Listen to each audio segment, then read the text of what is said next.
ज्योतिषशास्त्रानुसार तुमच्या राशीसोबत एक ज्योतिर्लिंग जोडलं गेलं आहे, जे तुमचं भाग्य बदलू शकते. फार कमी लोकांना याबद्दल माहिती आहे. हिंदू धर्मात भगवान शंकरांच्या ज्योतिर्लिंगांना मोठं महत्त्व आहे. ज्योतिर्लिंग म्हणजे एक प्रकाशरूपी शिव, भगवान शिव स्वतः प्रत्येक ज्योतिर्लिंगात आपल्या दिव्य स्वरूपात वास करतात. असं मानलं जातं की केवळ त्यांचे दर्शन केल्याने अनेक जन्मांची पापं नष्ट होतात आणि मोक्षाचा मार्ग मोकळा होतो. आपल्या भारतातील 12 ज्योतिर्लिंग केवळ भक्तीचे प्रतीक नाहीत, तर प्रत्येक राशीच्या जीवनाचे मार्गदर्शन करणारी आध्यात्मिक केंद्र असल्याचं म्हटलं जातं. ज्योतिषशास्त्रातही याला फार मोठं महत्त्व आहे. कारण एखाद्याच्या राशीशी संबंधित मंदिराचं दर्शन घेतल्याने शांती, स्थिरता आणि दैवी आशीर्वाद मिळतात. प्रत्येक ज्योतिर्लिंगाची स्वतःची एक वेगळी कथा, शक्ती आणि आकर्षण आहे.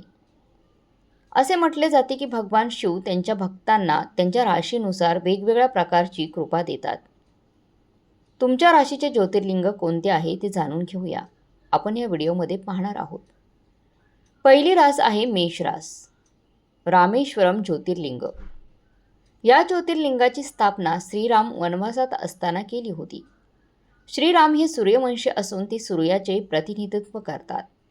सूर्य हा मेष राशीत उच्च असून तो रामेश्वरम ज्योतिर्लिंगाशी संबंधित आहे. त्यामुळे मेष राशीच्या लोकांनी रामेश्वरम ज्योतिर्लिंगाची पूजा करावी असं म्हणतात. असं म्हणतात की कपल्समधील वैवाहिक जीवनात सुसंवाद वाढावा म्हणून त्यांनी तामिळनाडूतील या मंदिरात जाऊन दर्शन घ्यावे. दुसरी रास आहे वृषभ रास. सोमनाथ ज्योतिर्लिंग. वृषभ राशीचा संबंध सोमनाथ ज्योतिर्लिंगाशी असून हे ज्योतिर्लिंग गुजरातच्या सौराष्ट्र भागात असलेल्या सोमनाथ जिल्ह्यात आहे. त्याशिवाय हे पृथ्वीचे पहिले ज्योतिर्लिंग मानले गेले आहे. शास्त्रानुसार देवता चंद्राने या ज्योतिर्लिंगाची स्थापना भगवान शिवाची पूजा करण्यासाठी केली अशी आख्यायिका आहे. वृषभ राशीच्या लोकांनी सोमनाथ ज्योतिर्लिंगाची पूजा करून या मंदिराला भेट दिल्यास त्यांच्या सर्व इच्छा पूर्ण होतात. पुढची रास आहे मिथुन रास. नागेश्वर ज्योतिर्लिंग. राहू नागाचे प्रतिनिधित्व करत असून ज्याचा अर्थ नाग मानला जातो. राहू मिथुन राशीमध्ये उच्च स्थान मानला जातो, म्हणून मिथुन राशीचे प्रतिनिधित्व नागेश्वर ज्योतिर्लिंग करतो. मिथुन राशीच्या लोकांनी नागेश्वर ज्योतिर्लिंगावर किंवा इतर कोणत्याही ज्योतिर्लिंगावर नागेश्वर ज्योतिर्लिंगाचे ध्यान करून झेंडूचे फूल, शमीपत्र आणि बेलाचे पान अर्पण केल्यास त्यांना फायदा मिळतो. पुढची रास आहे कर्क रास. ओंकारेश्वर ज्योतिर्लिंग. गुरुग्रह कर्क राशीमध्ये उच्च स्थानी आहे. ओंकारेश्वर ज्योतिर्लिंग हे देवी अक्षर ओम किंवा ओंकाराचे प्रतिनिधित्व करते.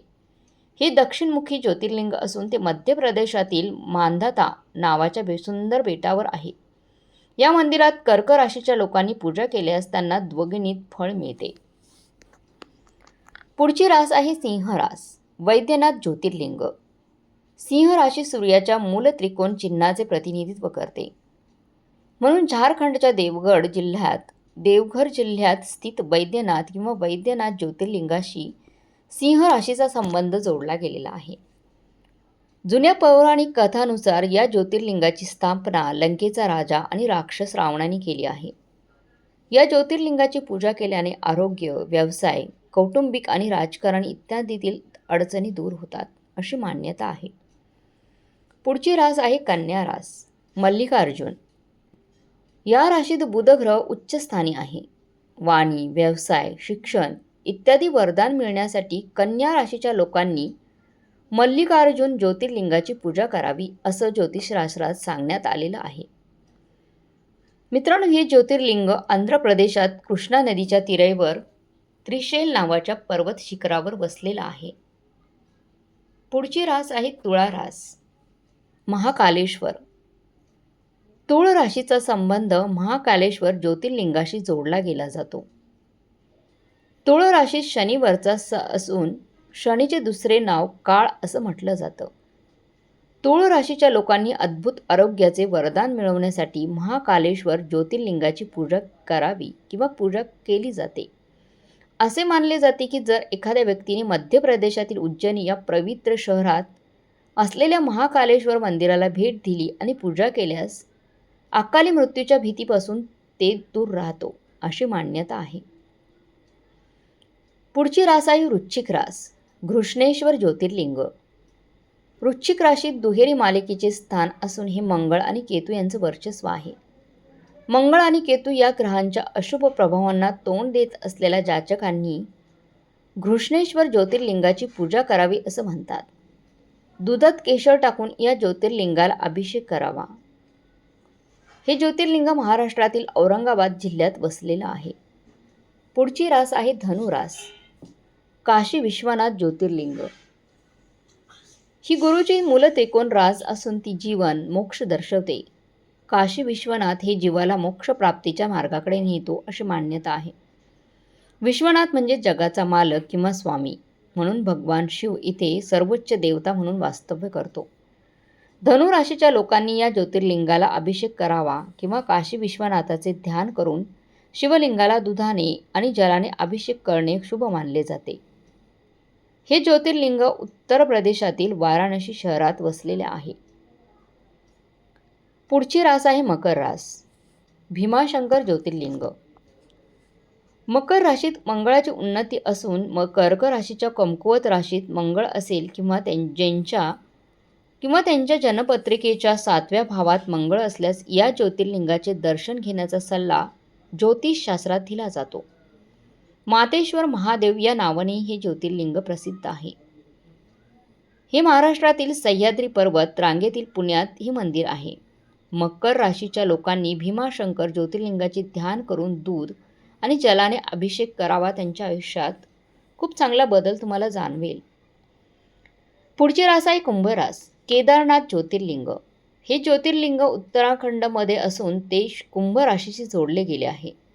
कुंभ राशीच्या लोकांनी शक्य असल्यास केदारनाथला भेट द्यावी किंवा त्यांनी केदारनाथचे ध्यान करून जवळच्या कोणत्याही शिवलिंगाची पूजा करावी.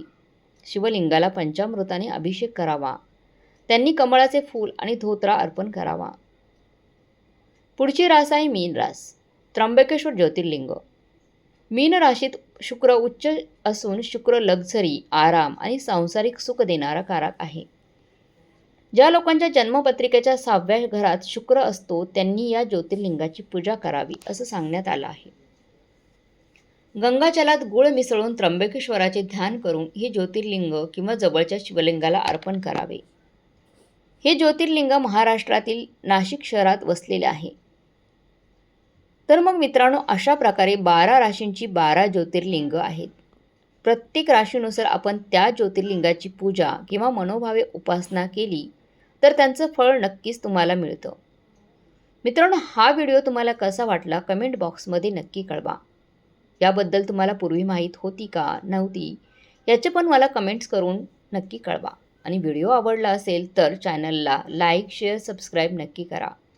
भेटूया पुढच्या व्हिडिओमध्ये. तोपर्यंत धन्यवाद.